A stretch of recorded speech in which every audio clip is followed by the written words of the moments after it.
dia. Bom dia.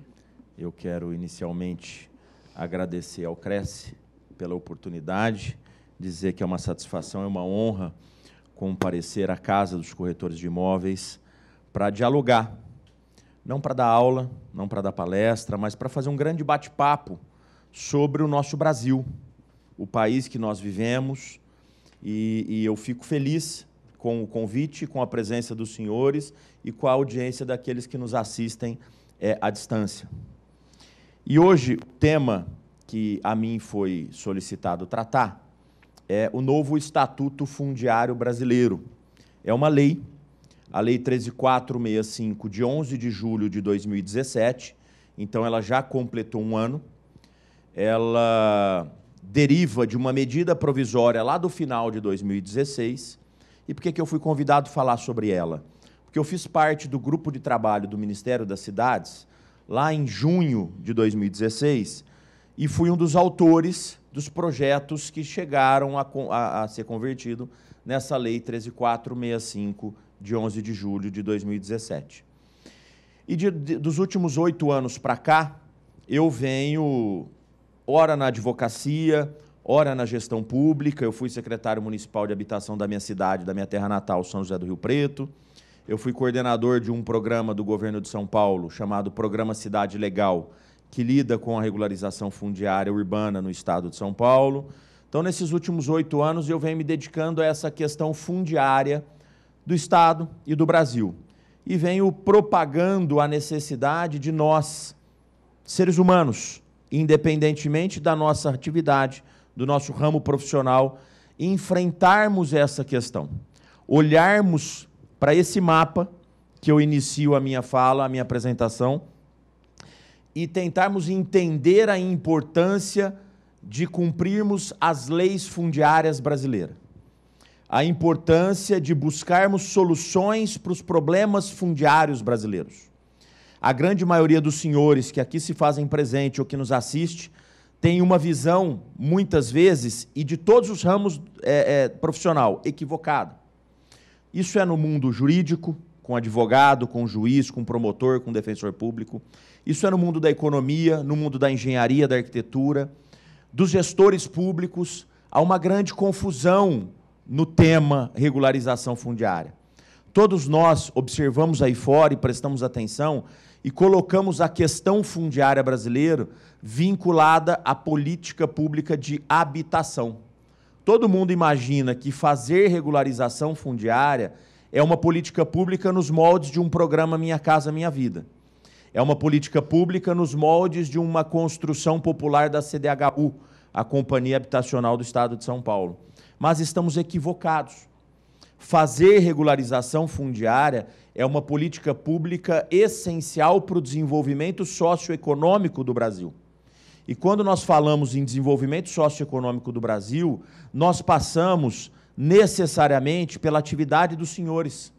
Não há política pública de regularização fundiária sem a colaboração dos corretores de imóveis.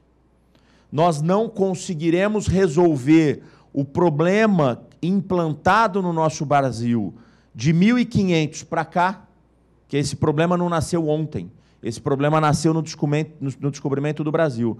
Se nós não tivermos a colaboração dos corretores de imóveis para levar o recado certo às pessoas que os procuram, se nós não tivermos a colaboração dos advogados. Ontem estava dando uma palestra na OAB de Guarulhos e falava isso, porque o advogado ele também me perguntava como eu ajudo na regularização fundiária. Ajuda cumprindo a lei. Ajuda olhando a legislação e não buscando o caminho mais fácil, não buscando o caminho mais curto, não buscando a questão financeira, como foi ressaltado no vídeo institucional do Cresce. Gostei muito quando fala que o valor profissional é muito maior do que qualquer valor financeiro que a gente pode ganhar. O bom, o corretor bom, o advogado bom é aquele que é procurado não porque ele faz um desconto numa intermediação, mas porque ele leva segurança para aquele que vende, para aquele que compra. É aquele que tem um nome no mercado imobiliário. E é isso que a gente tem que propagar, é isso que a gente tem que fazer. criar o nosso nome. E o nosso nome, ele só nasce a hora que a gente faz a coisa certa. Não a coisa mais rápida, o caminho mais curto, mas o caminho que tem que ser seguido. Então eu inicio trazendo o mapa do Brasil e pedindo para que todos olhem para ele. Esse Brasil, ele foi descoberto em 1500. Não necessariamente com esse tamanho, né? Depois ele expandiu um pouquinho. Mas em 1500, diz os estudiosos, os historiadores, que o Brasil tinha aproximadamente 3 milhões de índios ocupando esse espaço. Fica um ponto de interrogação na mente dos senhores, assim como na minha. Como que sabia quantos índios tinham ali? Quem contou isso? Não tinha censo, não tinha IBGE. Era só uma frente. Não tinha nem essa dimensão. Mas o fato é que a história diz isso. Os livros dos historiadores dizem isso. O Brasil tinha 3 milhões de índios, de indígenas, e tinha esse tamanho. Hoje não, na década de 50, nós saímos dos 3 milhões de índios e chegamos a 50 milhões de habitantes. E o Brasil continuava com esse tamanho. Hoje, no ano de 2018, nós passamos de 208 milhões de habitantes. E o Brasil continua com esse tamanho. E quando a gente fala que nós saímos de 3 milhões de índios, 50 milhões de habitantes na década de 50 e 208 milhões no ano 2018, a gente fala que dentro do mesmo território tem que morar bem essas pessoas, tem que ter natureza para que tenha vida, tem que ter floresta, tem que ter água, tem que ter lavoura, tem que ter produção de comida no mesmo território do Brasil. Nós não produzimos terra. Nós não vamos ocupar o mar e fazer um Brasil aqui na frente. É isso o nosso tamanho desde 1500. E é isso que nós temos que organizar. É isso que nós temos que cuidar. Então, acima de qualquer anseio meu, seu e de quem nos assiste, nós temos que ter um anseio coletivo de fazer com que esse país cada dia fique melhor para se viver, para que tenhamos qualidade de vida. Por isso que a legislação mudou. Por isso que veio, então, essa lei, como eu disse, uma iniciativa do Ministério das Cidades, de um grupo de trabalho, e em 11 de julho ela foi editada. Só que o Brasil nasceu em 1500, em 22 de abril. E desde então, ele vem sendo ocupado de maneira irregular. Ele vem criando problemas no dia a dia. Nós estamos desmatando mal, nós estamos muitas vezes fazendo parcelamentos do solo equivocados, nós não estamos fazendo a correção do que veio errado. E aí muita gente pergunta, mas o Brasil é tão grande, será que de fato nós temos um grande problema fundiário no Brasil? E os estudiosos do direito, os estudiosos da irregularidade fundiária, falam que esse é o maior desafio que nós temos para enfrentar. Eles trazem como números 50% dos domicílios urbanos como irregulares no nosso Brasil. Metade de tudo que está nas cidades, de acordo com os estudiosos, está irregular. Está irregular porque vendeu sem ter matrícula. Está irregular porque parcelou sem ter matrícula. Está irregular porque construiu sem um habite-se. Está irregular porque construiu sem o habite-se, sem a averbação daquela construção no registro de imóveis. A nossa irregularidade ela é gigantesca e ela é crescente. A Unicamp, Universidade de Campinas, ela fez um estudo recentemente e mostrou para o mundo inteiro. Foi apresentar esse estudo num congresso do Banco Mundial nos Estados Unidos esse ano, em março. Ela fez um estudo documentando que 70% dos imóveis de Campinas são irregulares. Há, por outro lado, outros estudiosos que falam que 80% de Guarulhos é irregular. E esse número, ele não é demérito de Campinas ou de Guarulhos. Esse número é Brasil. Uns têm 50, outros 20, outros 100, chegando a ter até 100% dos imóveis irregulares. Eu conheço municípios do estado de São Paulo, não precisamos nem sair do estado de São Paulo, que tem 2, 3 mil moradores, onde ninguém tem documento. Nem a prefeitura tem documento do prédio. Onde a cidade não existe no cartório de imóveis. Onde ninguém consegue um financiamento, ninguém consegue doar o imóvel para o filho, vender com segurança jurídica. Vejam o tamanho do problema que nós temos na mão. Quando eu falo em metade do Brasil, vamos trazer números. O IBGE, no último censo, o censo de 2010, falou que o Brasil tinha, acho que, 57 milhões de domicílios urbanos. 57 milhões de domicílios urbanos não quer dizer 57 milhões de casas, de moradias. 57 milhões de domicílios urbanos quer dizer casa, comércio, prestador de serviço, indústria, hospital, igreja, templo religioso, bar, tudo que está na cidade.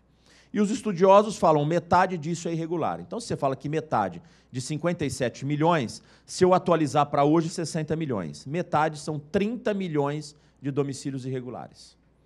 30 milhões, colocando 3 pessoas em cada domicílio, nós estamos falando em 90 milhões de brasileiros vivendo em áreas irregulares.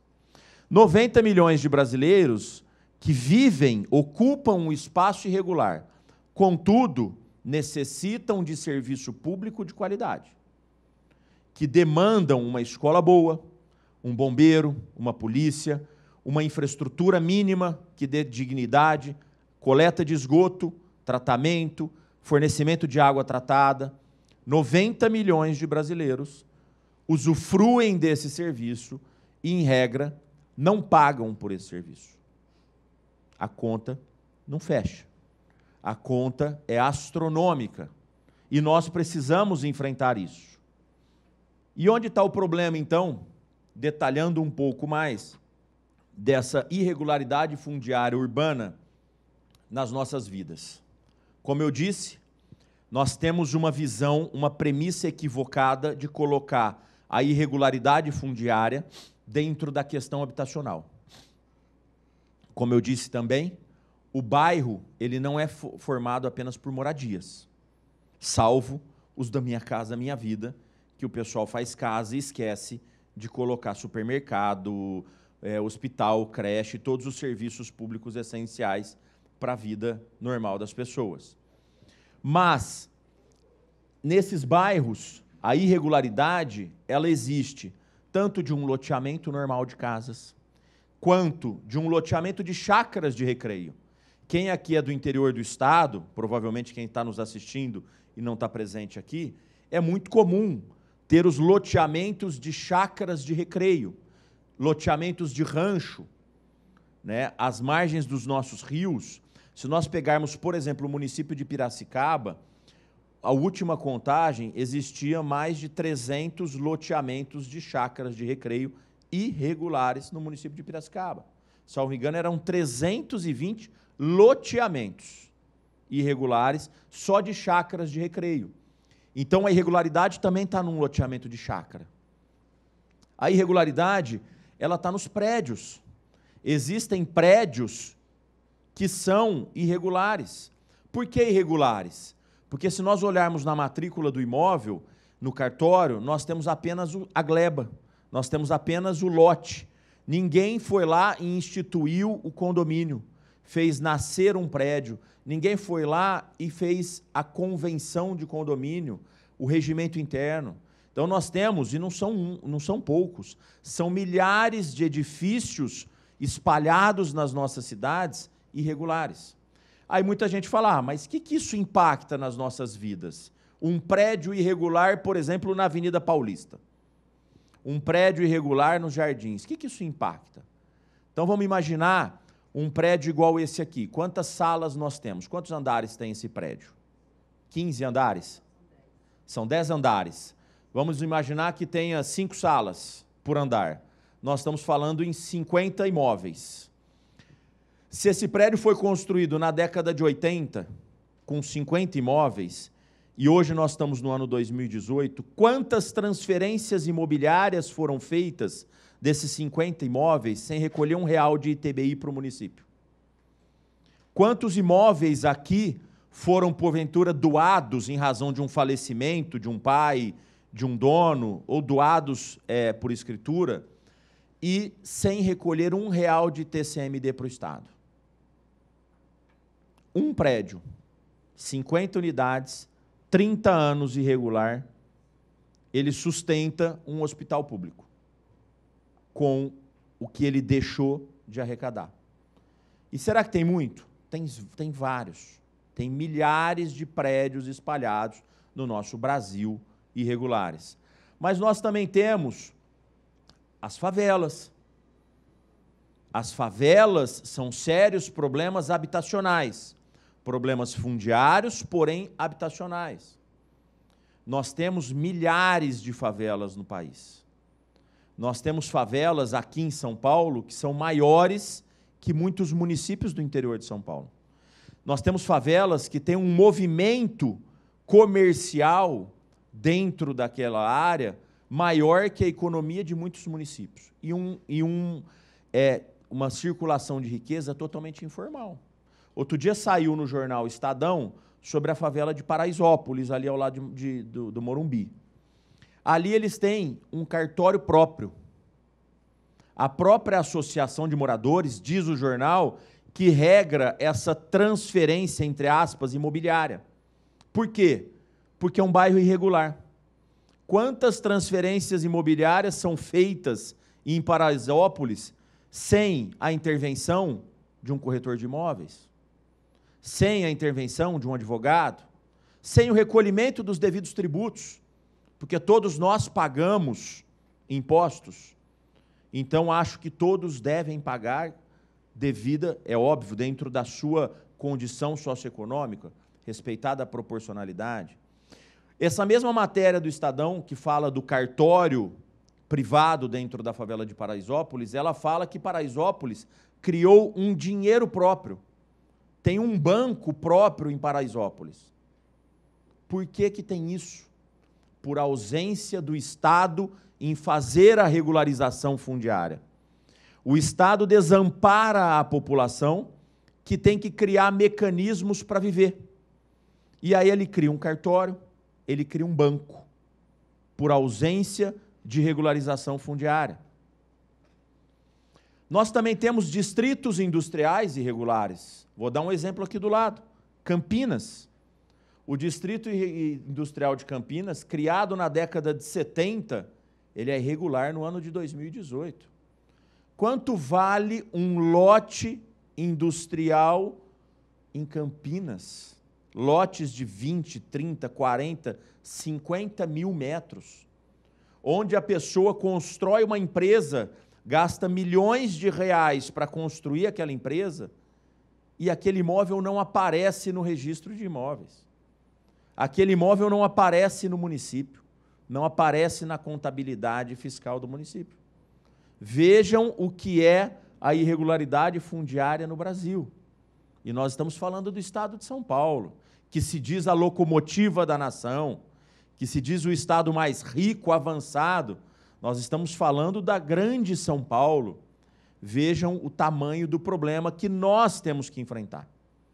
Por que nós? Porque toda essa irregularidade, seja favela, comércio, indústria, ela atinge a todos nós, porque nós pagamos a conta dela.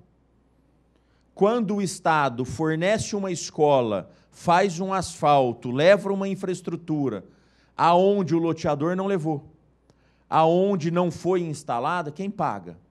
Somos nós, isso é rateado com os nossos impostos. Então, nada mais justo que façamos a regularização fundiária. Nada mais justo que enfrentemos esse grande problema brasileiro e que cobremos proporcionalmente de todos. Se meio Brasil está irregular, significa que a outra metade paga 100% da conta. Se a gente fizer o nosso papel de maneira ética, de maneira legal, de não buscar o caminho mais curto, mas o caminho da lei para atender os nossos clientes, o usuário dos nossos serviços, nós estaremos contribuindo com nós mesmos. Nós estaremos diminuindo a conta que ao final do mês, ao final do ano, é paga por nós mesmos. É isso que nós precisamos despertar em nós que trabalhamos com o mercado imobiliário. Mas vamos mais a fundo, vamos medir um pouco essa questão. Nós temos que desconstruir na mente dos senhores e daqueles que nos assistem de que fazer regularização é política habitacional. Nós temos que tirar isso. Política habitacional é construir casa, moradia. Regularização fundiária é desenvolver o país. Renúncia de receita. Eu já falei 4, 5 vezes aqui em tributos. O município que não faz a regularização fundiária, ele impede, em regra, a cobrança do IPTU. Ele impede, em regra, a cobrança do ITBI, do ITCMD, do imposto de renda. Os senhores viram que a Receita Federal, nessa última declaração nossa, falou assim, quem tem imóvel tem que declarar o imóvel. Tem que colocar lá o número da sua matrícula na sua declaração. Para eu checar junto ao cartório se de fato a pessoa tem, renda para ter imóvel, para evitar o quê? A sonegação fiscal. Agora, se meio Brasil não está dentro do cartório, esses imóveis não aparecem e não são tributados por imposto de renda. Vejam o tamanho do impacto nos nossos bolsos. Porque quer queira, quer não, o imposto é um mal necessário para que se pague a prestação de serviços e para que nós possamos exigir uma prestação de serviço cada vez melhor. E nós não estamos fazendo o nosso papel de levar isso para dentro da regularização fundiária. Se tem renúncia de receita, tem sonegação. Se alguém vende um imóvel que está fora do cartório, primeiro, é crime. Nós não podemos esquecer da lei, da famosa lei que os senhores conhecem, decore salteado, diz o ditado, 6766, a lei de parcelamento do solo, que o ano que vem vai se completar 40 anos, porque ela é de 79, de 24 de dezembro de 79. A lei de parcelamento do solo, ela diz lá que aquele que vende o lote irregular comete crime.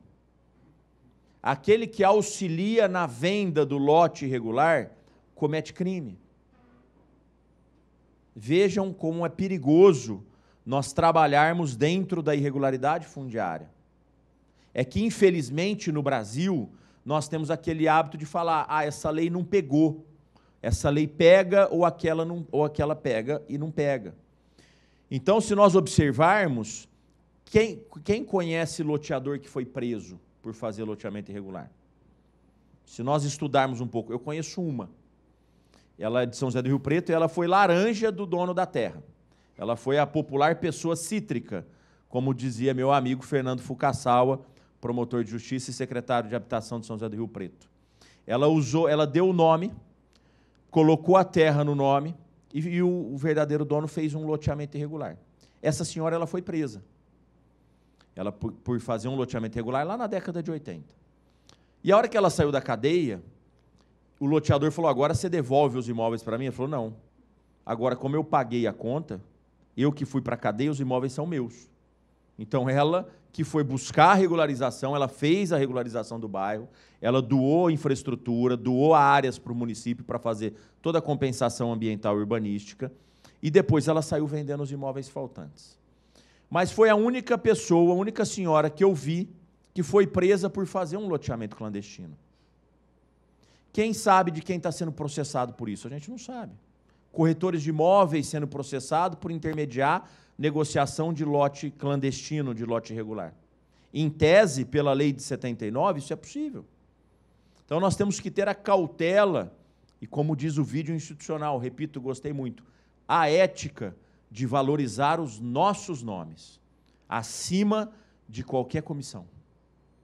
Porque é o nome que atrai o cliente, não o preço. insegurança jurídica. Eu participei de alguns eventos também promovidos pelo Instituto de Economia da Unicamp, onde ele faz evento anual e traz autoridades do mundo todo para falar sobre governança de terras, para dar o exemplo de como o mundo governa as suas terras, administra as suas terras.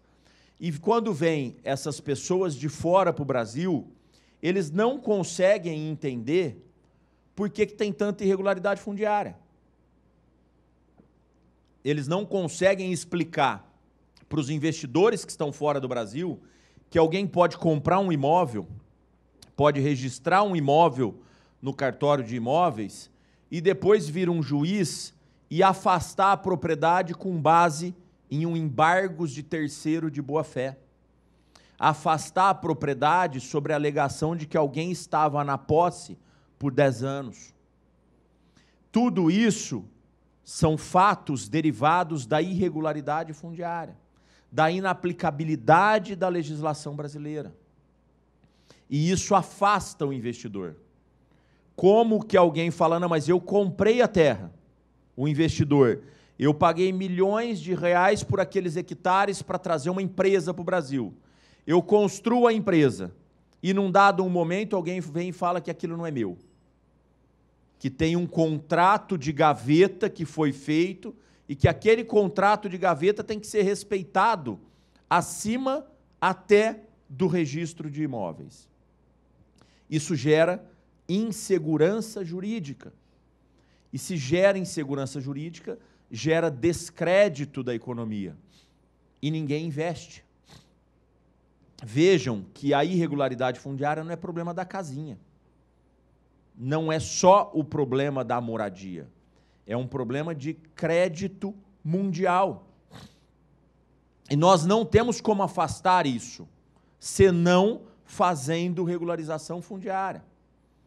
Então, por exemplo, a lei de microempresas e empresas de pequeno porte, EPP e ME, uma lei complementar, ela dizia, ela vinculava para um financiamento daquele empresário ter a matrícula em seu nome. Só que tem muitos microempresários e empresários de pequeno porte implantados em loteamentos irregulares. Logo, eles não têm matrícula dos seus lotes. Logo, eles não conseguem tirar financiamento para desenvolver as suas atividades comerciais, empresariais e de serviço. O que fez o Congresso? Foi lá e mudou a lei, dizendo que aquela empresa ela pode ter o financiamento, ela pode ter a sua regularidade documental sem ter matrícula. Isso resolve? Não resolve. Porque o que dá lastro ao sistema econômico é a matrícula do imóvel. Que banco, os senhores lidam com negociação imobiliária diariamente, a atividade dos senhores, que banco que vai emprestar um dinheiro se não tiver uma matrícula embaixo para ser dada em garantia? Nenhum banco vai emprestar um dinheiro para um microempresário ou um empresário de pequeno porte se ele não tiver a matrícula como garantia de que vai receber. De que, se não receber, vai ser uma alienação fiduciária, uma hipoteca, algum meio de garantia. Então, o que eu quero dizer com isso? Primeiro, a irregularidade fundiária impacta o Brasil como um todo. Segundo, não tem caminho fácil para resolver o problema. Não tem mágica para resolver o problema.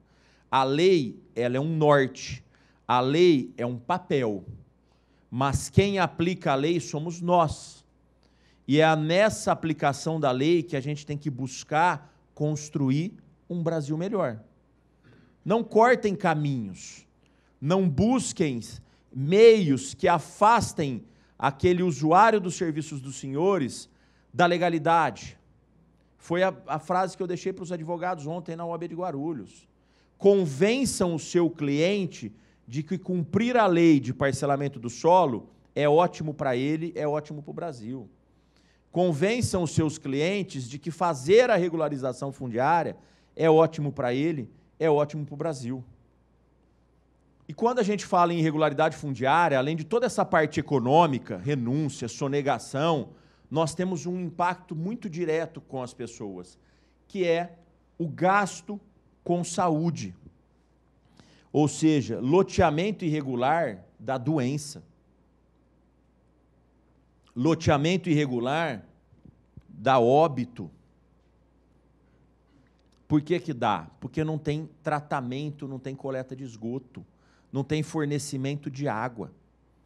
Nós estamos no ano 2018 e nós ainda temos crise de diarreia.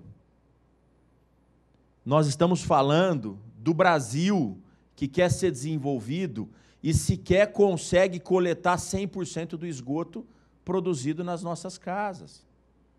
Que desenvolvimento que tem um país que não consegue coletar esgoto, que não consegue combater mosquito? Falar em crise de dengue. O homem, ele é tão inteligente para criar máquinas de guerra, para criar a internet que nos comunica e nos coloca presentes no mundo inteiro, instantaneamente. Vide agora. Quem quiser assistir o nosso bate-papo, assiste de qualquer lugar do mundo, sem delay, sem atraso. E o homem não combate um mosquito. O homem permite falar em diarreia. E aí muitos falam, ah, mas diarreia, meia dúzia de pessoas. Não.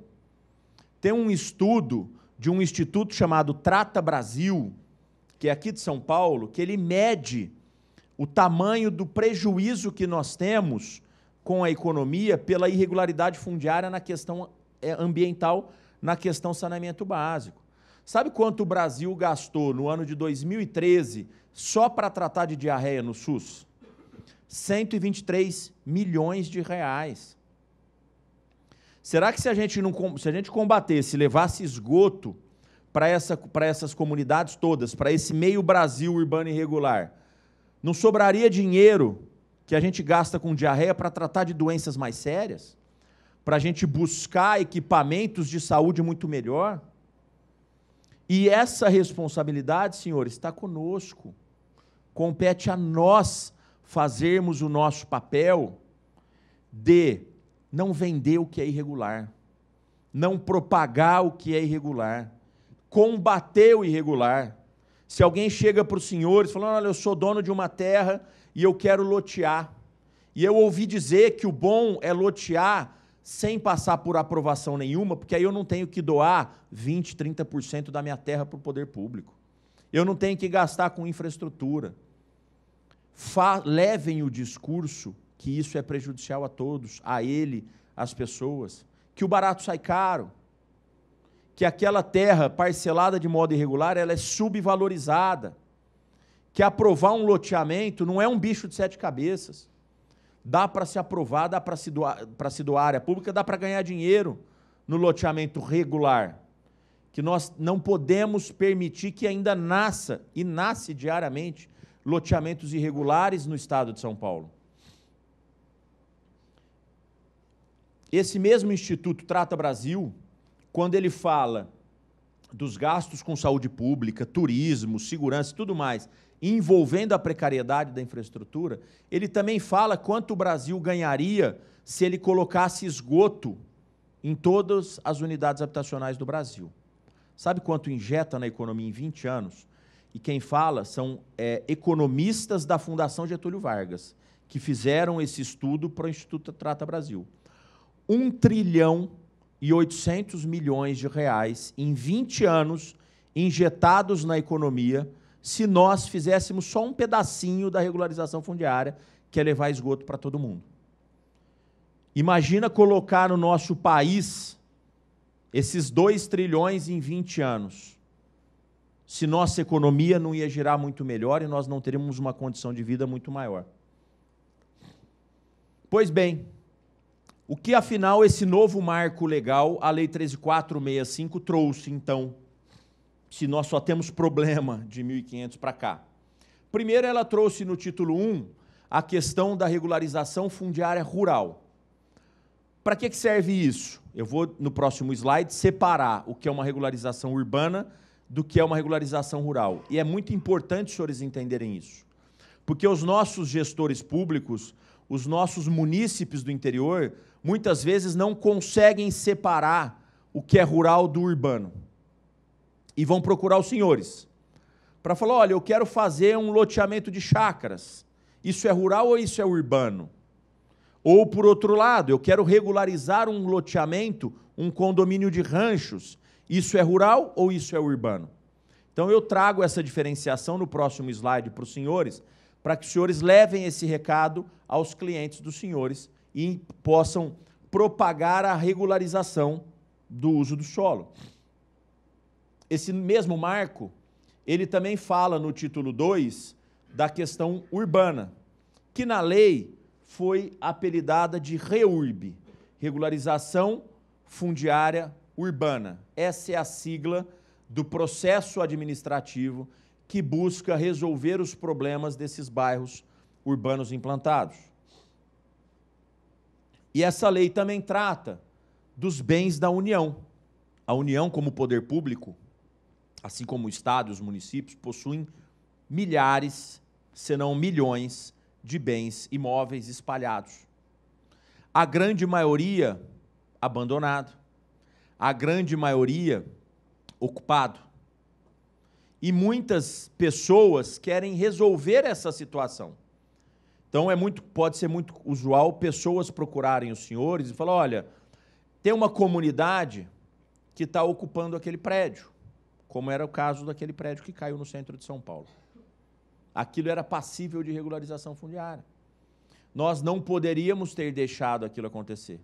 Era um bem público federal que poderia ter sido organizado e aproveitado legalmente para acolher as pessoas que necessitavam. Lembrando que aquelas pessoas, diz as matérias jornalísticas, pagavam R$400 por mês para viver num imóvel irregular. Se elas pagassem os mesmos R$400 por mês, elas poderiam ser donas dos seus imóveis se elas seguissem o que está na Lei 13.465. Lá elas pagavam para ficar, entre aspas, protegidas dentro da irregularidade, esquecidas dentro da cidade. E esse mesmo valor poderia transformá-las em donas das suas casas, dos seus imóveis, de maneira correta. Então, essa lei, no título 3, ela fala como se avalia o bem da União e como se aliena o bem da União. Nós temos muito no interior de São Paulo as linhas férreas abandonadas da antiga FEPASA, né? A FEPASA era a rede ferroviária do Estado de São Paulo, que num dado momento foi absorvida por uma empresa federal e num dado momento pela União. Só que esses imóveis, muitos deles sequer têm mais trilhos, e eles foram ocupados por famílias, por comércios, por indústrias, que ocuparam aqueles barracões. Esses imóveis têm valor de mercado. Esses imóveis podem ser alienados pela União, que é a real proprietária deles. E muitas pessoas podem procurar os senhores para entender como é que faz para alienar aquilo. Está na lei. A Lei 13.465 traz esses requisitos para os senhores. Aqui eu faço a distinção, então, do urbano para o rural. Muita gente imagina que para fazer a regularização daquilo que é urbano, tem que ter uma lei falando que aquela área está no perímetro urbano. Então, quando alguém tem aquele loteamento de chácaras lá no interior do estado, aquele loteamento de ranchos às margens dos rios, e ele vai procurar alguém e falar, olha, eu quero fazer um loteamento. Isso é urbano ou isso é rural? O loteamento de chácaras, o que os senhores acham? Nós estamos falando de um loteamento urbano ou loteamento rural? Um loteamento de chácaras ou de ranchos, ele demanda atender o que tem a Lei 6766 de 79? O loteamento de chácaras, ele precisa de aprovação pelo GRAPROAB, que é o grupo de aprovações do Estado de São Paulo? Ou não, ele tem que passar pelo INCRA, que é quem cuida do território rural? Essa é uma dúvida muito comum de todos nós, não só corretores, mas também dos advogados, de juízes, promotores, operadores do direito, gestores públicos. É muito comum você chegar no município e falar, prefeito, você não vai fazer a sua regularização fundiária? Não, eu não tenho irregularidade fundiária. Essa é a hora de trucar, porque não tem município que não tenha irregularidade fundiária. E é muito fácil de descobrir, é só olhar a imagem do Google. A hora que você olha a cidade, você vê um bairrinho mais afastado daquele centro. O que é isso? Aí é um distrito. Distrito, 99% são irregulares. Aquelas cidadezinhas que nasceram no entorno de uma igreja. O fazendeiro doa um pedaço de terra para um santo e aí a cidade cresce. Está irregular. Distritos industriais, pequenos e grandes, como o de Campinas, irregular. Loteamentos de ranchos irregulares, de chácaras de recreio irregular. Aí vem o prefeito, não, mas isso está na minha zona rural. Na minha cidade eu não tenho essa irregularidade. Lê do engano. O que separa urbano de rural não é onde está localizado